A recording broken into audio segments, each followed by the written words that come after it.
Here, in the desert of northern Niger, lies a forgotten battlefield of the nuclear industry. Dust, water, soil, and even scrap metal scattered around the area all carry an unseen but deadly threat. Landlocked in the Saharan desert, Niger ranks as the fourth poorest country on the planet. Its soil, however, is rich in mineral resources such as uranium.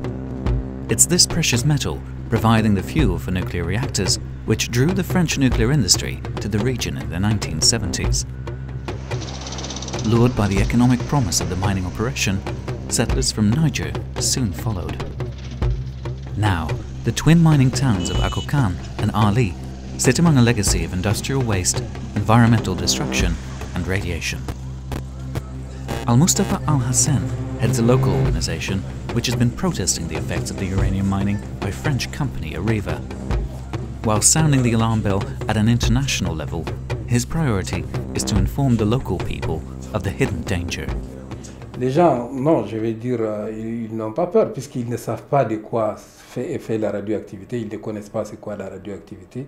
La priorité des gens, c'est la pauvreté. Mais quand même, ces problèmes, il ne faut pas les perdre de vue. Il est là. Les deux vont à la fois parce que la radioactivité augmente la pauvreté, parce qu'elle fait des victimes. Clouds of dust caused by a controlled explosion in the open pit mine carry poisonous gas towards town. Mountains of industrial, radioactive waste sit in the open air for decades. And the shifting of millions of tons of rock and earth has corrupted a once clean source of groundwater that is also rapidly disappearing due to industrial overuse. Comme vous l'avez constaté, la faune a disparu, la flore a disparu autour de la ville d'Arlit. C'est vrai que c'est un pays désertique, mais quand même il y a des arbres qui vivent dans des déserts. Donc l'héritage pour nous, c'est la pollution durable.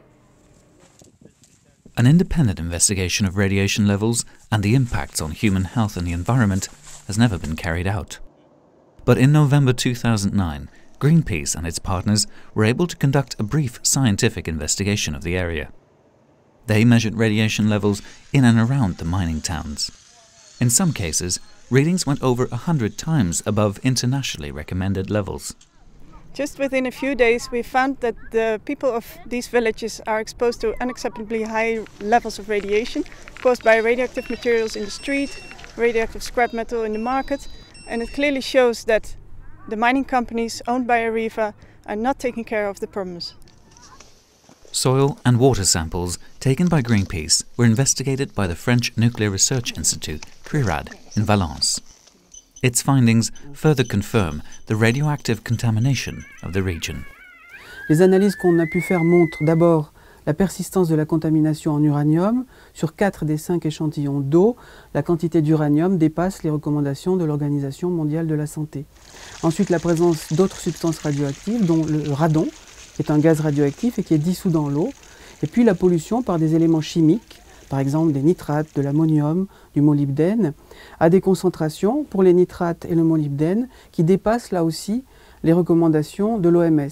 Pourtant, ces eaux sont toujours distribuées aujourd'hui à la population et aux travailleurs pour leur consommation. Exposure to radioactivity can lead to serious health issues such as birth defects, leukemia, and cancer.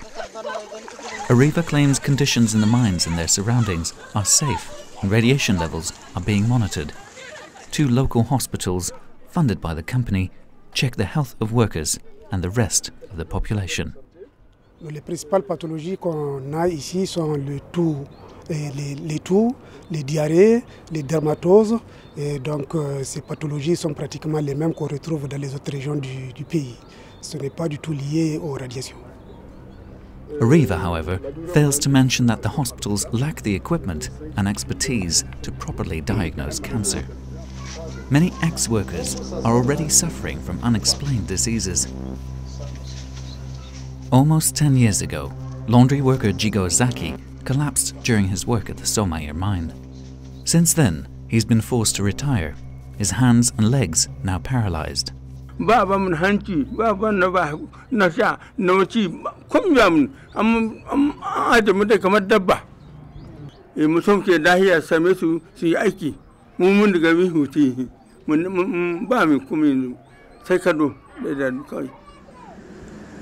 Renewed interest in nuclear power as an alternative energy source to fight climate change has led to what some have termed a nuclear renaissance. AREVA's operations have already spread to over 100 countries around the world. Here in Niger, the company is planning to open a new mine at this site called Imuraren. Its critics point out that 40 years of uranium mining have only resulted in massive damage to the environment instead of delivering on the economic promises to Niger. Je ne sais pas quoi dire aux gens d'Imuraren. Si vous voulez, le fait qu'on demande l'exploitation de l'uranium, c'est pour lutter contre les fléaux de la pauvreté. Mais ce que nous constatons malheureusement après 40 ans, à Arlit en tout cas, ces fléaux n'ont fait qu'augmenter. Donc à Imuraren, je pense que c'est exactement la même chose qui va se passer. Et maintenant, si j'ai un appel, c'est d'appeler la population à être un peu plus vigilante pour qu'il y ait moins de pollution et qu'il y ait plus de retombées. On the same night that leaves most of Akokan's streets unlit, the uranium mined here is powering 1 million households a continent away. In about 10 years' time, the local economy will dry up as the mines run out of uranium. The 80,000 people living here and centuries of environmental pollution will all be left behind in the dust.